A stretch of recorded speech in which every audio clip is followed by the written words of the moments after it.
Olá, amigos! Eu me chamo Rafael Alves e, para não perdermos o costume, iremos conhecer hoje mais uma bela história envolvendo uma marca brasileira, que há mais de 100 anos foi pioneira na produção de chocolate nacional de qualidade, além de ter criado diversos produtos que marcaram época e permanecem até hoje, conquistando dia após dia o coração dos brasileiros.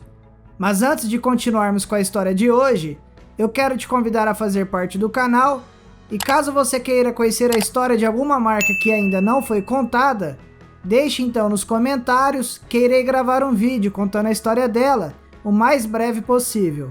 Essa bela história começa em 1912, quando um grupo liderado pelo cônsul suíço Achilles Isela decidem fundar em 21 de janeiro a Empresa Suíça de Chocolate, localizada na rua José Antônio Coelho, na Vila Mariana, em São Paulo. Embora já nessa época o Brasil fosse abundante em lavouras de cacau, o país ainda dependia das importações de chocolates suíços para o seu consumo. Por isso, a ideia era permitir que o público brasileiro tivesse acesso a um chocolate com fabricação nacional do mesmo nível dos chocolates suíços. Para o início das operações, o grupo de fundadores havia importado diversas máquinas da Alemanha e da Suíça, mas seria necessário um novo espaço mais atrativo para que pudessem realizar o comércio dos produtos fabricados. Então o grupo decide abrir uma loja perto da fábrica, na rua Domingos de Moraes, onde comercializava chocolates em formato de meia-lua, conhecidos como chocolate. Mesmo fabricando chocolate no Brasil, os sócios decidem batizar a lojinha de A Suíça, uma clara alusão à qualidade já conhecida do público em relação aos chocolates de origem suíça. A título de curiosidade, vale destacar que não foi por acaso que os fundadores decidiram comprar equipamentos da Alemanha e da Suíça, pois há muito tempo esses países são referências no setor de chocolates. E mesmo após mais de 100 anos, Alemanha e Suíça ainda figuram entre as nações que mais consomem chocolate de todo o mundo. Ainda sobre algumas curiosidades, nesse mesmo ano de 1912, ocorre o acidente envolvendo o Titanic no Atlântico Norte, em 14 de abril, e exatamente no mesmo dia, o Clube de Futebol Santos foi fundado. Pois bem, voltando para a nossa linha do tempo, somente 2 anos após iniciarem a fabricação e o comércio de chocolates, ocorre o início da Primeira Guerra Mundial, o que provocou um aumento elevado nos custos de importação, gerando uma crise global. E nesse contexto de dificuldades, entra em cena uma empresa chamada Zanota, Lorenzi e Companhia, que até então importava tablets de um chocolatier francês chamado Victor Auguste Poullain. No entanto, a companhia decide que era o momento para produzir seus próprios chocolates e, em razão disso, compra a fábrica do grupo liderado pelo cônsul suíço. Agora, sob nova direção, a fábrica de chocolate permanece em atividade, mesmo em meio à Primeira Guerra Mundial. No entanto, não havia a marca Lacta na época. Isto porque essa expressão já estava em uso justamente pelo chocolatier francês chamado Victor Auguste Poullain, que vendia seus produtos para empresas Zanota, Lorenzi e Companhia. Mas em 1917, a companhia brasileira decide definitivamente comprar a marca Lacta e passa a utilizá-la para identificar os seus produtos. Ainda nesse ano, a Lacta já apareceu no primeiro anúncio luminoso na cidade de São Paulo, atravessando a rua 15 de novembro, no movimentado trecho entre o Lago do Tesouro e a rua Anchieta. Poucos anos após o término da Primeira Guerra Mundial, a empresa se vê em meio a uma nova dificuldade, já que em 1925, um incêndio destruiu toda a fábrica da Lacta na rua José Antônio Coelho, o que ocasionou a ausência dos produtos da marca durante um ano todo.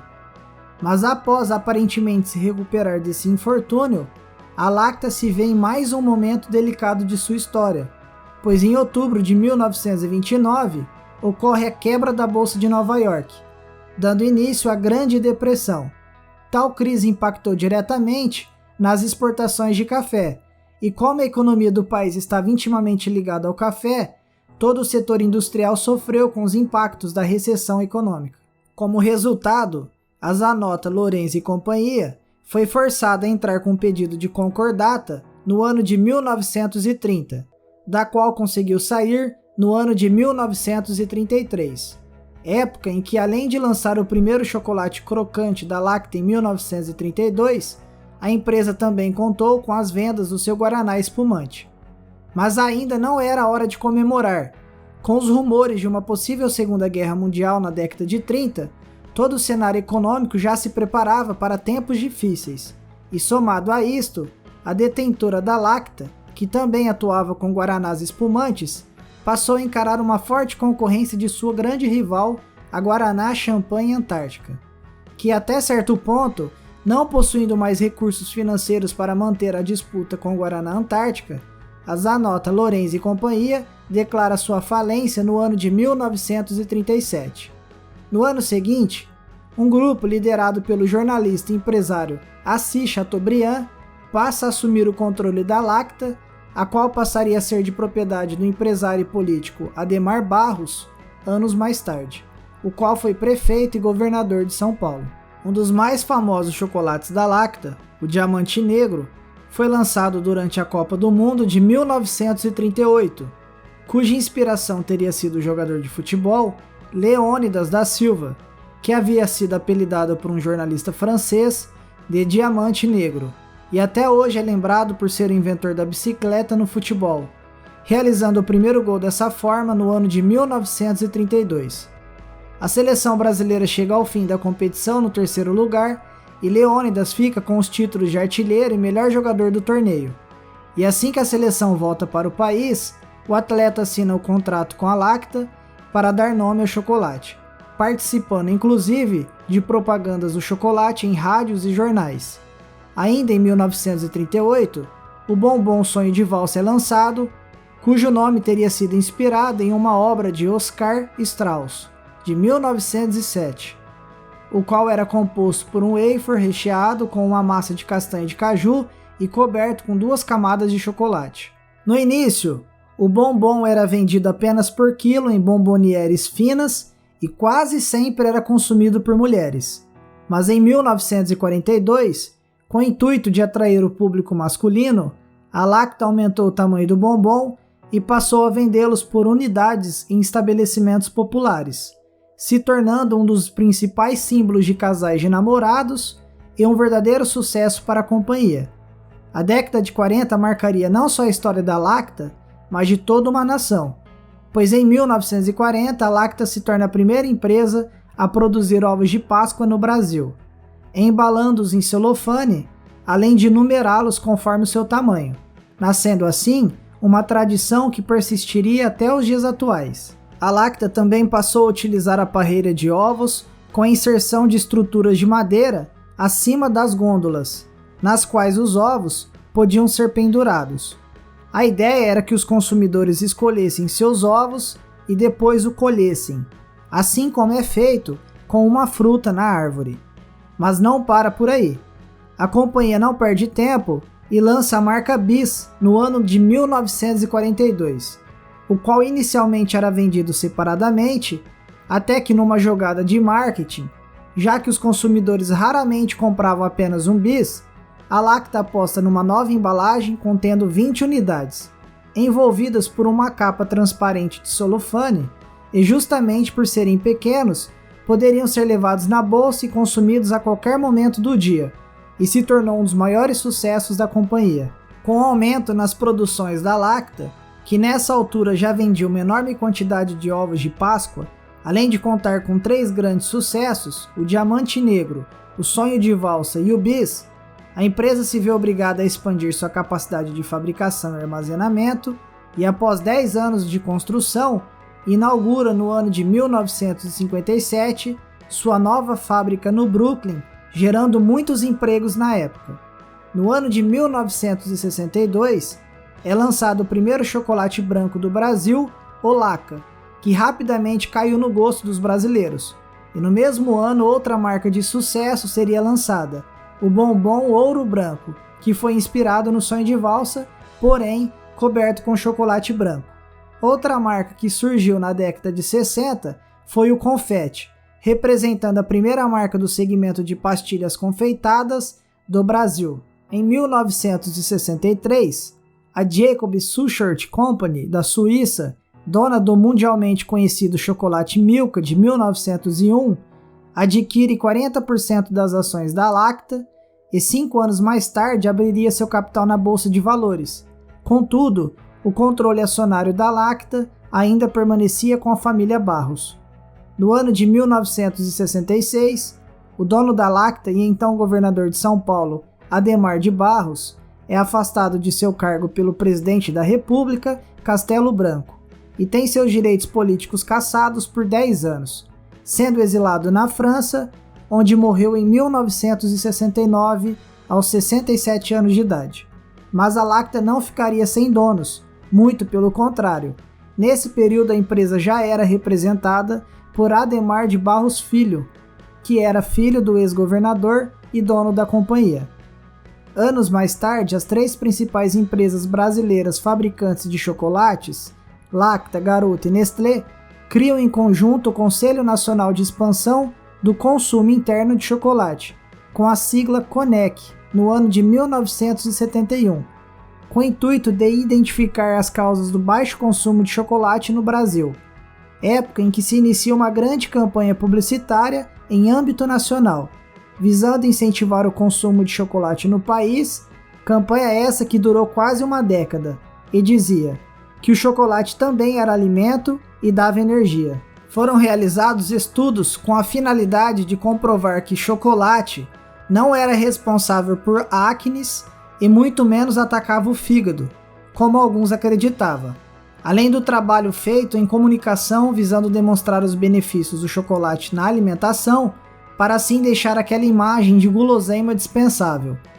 O ano de 1983 é marcado pelo lançamento da linha Crote, sendo composto por uma mistura de chocolate ao leite com amendoim, se tratando inclusive do primeiro chocolate com amendoim do país. Contudo, a marca seria rebatizada como Shot 20 anos mais tarde, para ficar alinhada aos demais países da América Latina onde era vendido, e, posteriormente, ainda ganharia uma versão com chocolate branco. No final da década de 80, a Lacta mostra mais uma vez o porquê de ser a líder desse setor, e se torna a primeira fabricante de chocolate no Brasil a criar versões de ovos de Páscoa com suas marcas, iniciando com as linhas Laca e Diamante Negro. Ainda na década de 80, a Lacta lançaria o Lacta Amaro, com uma maior concentração de cacau, criado especialmente para o público com preferência a chocolates mais amargos, além das linhas Lacta Poeme e Lacta Fruits.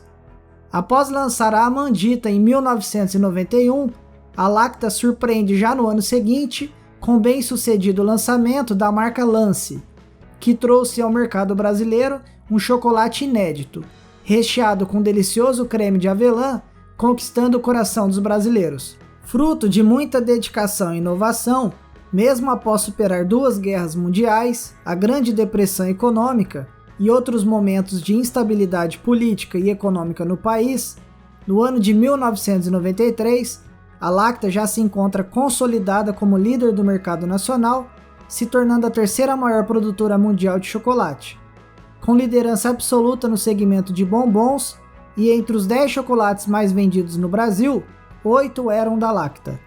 Ainda em 1993, a Lacta lança o chocolate feitiço, que anos mais tarde seria renomeado como Lacta Feitiçaria, e após receber muitas críticas pelo nome adotado, passaria por uma 3ª mudança em 2021 e se transformaria no Lacta Morango.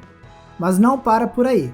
Sempre atenta ao mercado e preocupada com a manutenção da sua liderança no setor, no ano de 1993, a Lacta lança Nossa Turma, que contava com uma parceria com a Disney, se tornando um enorme sucesso junto ao público infantil. É evidente que todo esse sucesso atrairia a atenção de outras gigantes do mercado, de modo que a americana Kraft Foods assume o controle acionário da Lacta em 1996, até então pertencente à família do ex-prefeito e governador de São Paulo, Adhemar de Barros. No ano seguinte, a companhia constatou por meio de estudos do setor que 35% do mercado era de chocolates brancos, e dentro da Lacta havia o Unlaca e o Ouro Branco direcionados para esse setor. E vislumbrados com essa grande oportunidade, surge um novo sucesso, o Bis Laca ou Bis Branco. Ainda nesse ano, a Kraft inova em criar mais opções para essa marca icônica e lança a nova geração de bis, contando com versões de laranja, limão e avelã.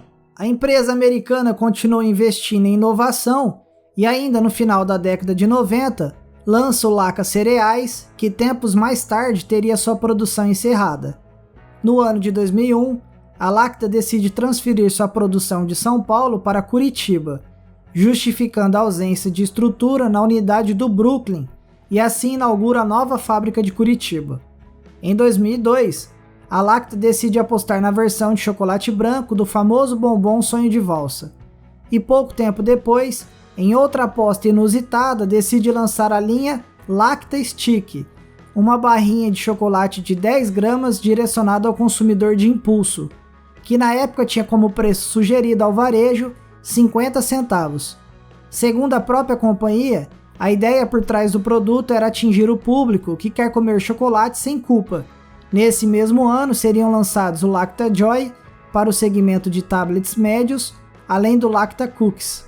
A quantidade de marcas criadas pela Lacta, contando com todas as versões já lançadas, certamente giraria em torno de centenas. Por isso, apenas parte delas são mencionadas para não deixar o vídeo muito extenso e cansativo.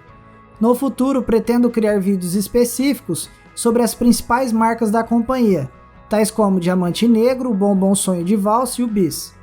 Voltando para a nossa linha do tempo, em 2005 a Lacta se mostra novamente pioneira e passa a produzir formatos diferenciados de ovos de Páscoa, dos quais vale destacar o Traque Ovo, de 2005 em formato de biscoito gigante, o Diamante Negro de 2007 em formato de diamante, além do Bis de 2009, que reproduziu o formato retangular da sua miniatura. E nesse mesmo ano também foi lançado o Mini Bis, contendo miniaturas redondas de bis. Com planos de expansão para o Nordeste, a proprietária da marca Lacta, a Kraft Foods, inaugura sua primeira fábrica na região no ano de 2011. Ainda como parte desse plano de expansão, no ano de 2012 a Lacta anuncia que vai instalar mini geladeiras para vender chocolate no Nordeste, já que os pontos de vendas da região sofrem com as altas temperaturas, fazendo com que os produtos derretam e não causem uma boa experiência ao consumidor, o que acabava impactando no baixo volume de vendas na região. Com a gestão da Kraft Foods e os altos investimentos em pesquisas, desenvolvimento e comunicação, na Páscoa de 2012 a companhia disponibilizou 57 opções de ovos de chocolate, 13 delas inéditas. Nesse mesmo ano, a Kraft Foods anuncia que irá mudar de nome e passará a ser chamada de Mondelez, uma alusão ao mundo das delícias. No ano de 2013, a Lacta decide anunciar uma linha envolvendo a junção do Diamante Negro e a Laca numa única barra, que foi um sucesso e possibilitou o lançamento de novas combinações posteriormente. Outro produto lançado pela companhia nesse ano foi o delicioso chocolate airado Lacta Bubbly, que nos anos seguintes ganhou outras versões, tais como o Lacta Bubbly Duo e o Lacta Bubbly Caramelo. Outros lançamentos que fizeram um grande sucesso nesse período foram as linhas Laca Oreo, Laca 5 Star e em 2017 o Bis Oreo. Outro sucesso inquestionável da marca é sua caixa de bombons, que surgiu no ano de 1972 com o nome de Carrossel. A embalagem era vermelha e possuía bombons que nem são vendidos mais, tais como a marca Benzinho, Fulô e Ouro Preto. Tempos mais tarde, a caixa de bombons foi rebatizada e se tornou a grandes sucessos da Lacta, e posteriormente Especialidades Lacta, além da caixa que deixou vermelho e passou a ser azul. No ano de 2014, a famosa caixa de bombom passou por uma nova mudança e se tornou a Variedades Lacta, e posteriormente foi renomeada novamente como Favoritos. Em 2017, a Lacta anunciou um novo cookie com gotas de chocolate Laca, que posteriormente ganharia as versões com gotas de chocolate ao leite, Diamante Negro e Shot. Nesse mesmo ano, a Lacta transformaria o famoso Bis Oreo em ovo de Páscoa. Mas não para por aí. No ano de 2017, a Lacta lança loja e-commerce para vendas de Páscoa, contando com uma enorme variedade de produtos, além de frete grátis para compras acima de R$ 150. No entanto, o serviço não era disponível para todas as regiões do país. Para a Páscoa de 2018, a companhia apostou em linhas licenciadas e com divertidos brinquedos, tais como os ovos de Páscoa da Barbie, Super Hero Girls, Hot Wheels, Transformers e Guardiões da Galáxia, além dos ovinhos Hora da Aventura. Para o ano seguinte, a novidade ficou por conta do Bis Black, que ganhou sua versão de ovo de Páscoa, além das opções inéditas que surgiram a partir do licenciamento de outras marcas de sucesso, tais como as versões de ovo de Páscoa Avengers, com o bonequinho do Thanos, além da Mulher Maravilha, que também ganharia uma versão para a Páscoa de 2019, e por fim, a companhia lança o biscoito Sonho de Valsa e a linha Intense, visando o público que prefere chocolates com alto teor de cacau. Com base em dados divulgados no ano de 2019, antes do início da pandemia que afetaria todo mundo, a Lacta figurava como líder nas vendas de ovos de Páscoa, chegando à incrível marca de cerca de 40% de todas as vendas no país, enquanto na linha regular, composta por tablets e caixas de bombons, a Lacta detinha 34% do mercado. No entanto, parte dos consumidores não estão satisfeitos com o rumo adotado pela marca nos últimos anos, que além de reduções significativas de tamanho, também diminuiu a quantidade de cacau da fórmula dos produtos, o que para muitos tornou o produto sem graça e muito diferente daqueles fabricados e comercializados antigamente. Ao longo dos seus mais de 100 anos, a marca passou por mudanças em sua identidade visual, além de já ter feito uso de vários slogans, com destaque para o Mais Sabor na Sua Páscoa, o Lacta, Pequenos Momentos de Grande Felicidade e o Lacta, Derrete na Boca. Em meio à crise gerada pela pandemia, a Mondelez se mostrou preocupada e inclinada a ajudar a sociedade nesse momento tão delicado. E tendo como base o medidor de doações da Associação Brasileira de Captadores de Recursos, o grupo teria contribuído com cerca de R$ 7 milhões. A marca Lacta também participa ativamente das redes sociais e possui 278 mil seguidores no perfil Lacta Oficial no Instagram. Já no Facebook, a rede possui mais de 7 milhões de seguidores e conta com 68 mil no Twitter e mais de 40 mil inscritos no YouTube, contando com mais de 200 milhões de views em seu canal. Em notícia recente, mesmo com todo o cenário caótico no Brasil, a Mondelez, dona da marca Lacta, registrou um crescimento recorde no Brasil, justificando para isso o aumento de vendas de biscoitos e as vendas online que ganharam mais destaque nesse momento de distanciamento social. Embora seja o início do canal, não deixe de se inscrever e acionar o sininho para receber as novas notificações. Serão postados vídeos regularmente, toda segunda, quarta e sexta às 18 horas, com histórias incríveis sobre marcas e empreendedores de sucesso. Um grande abraço e até a próxima!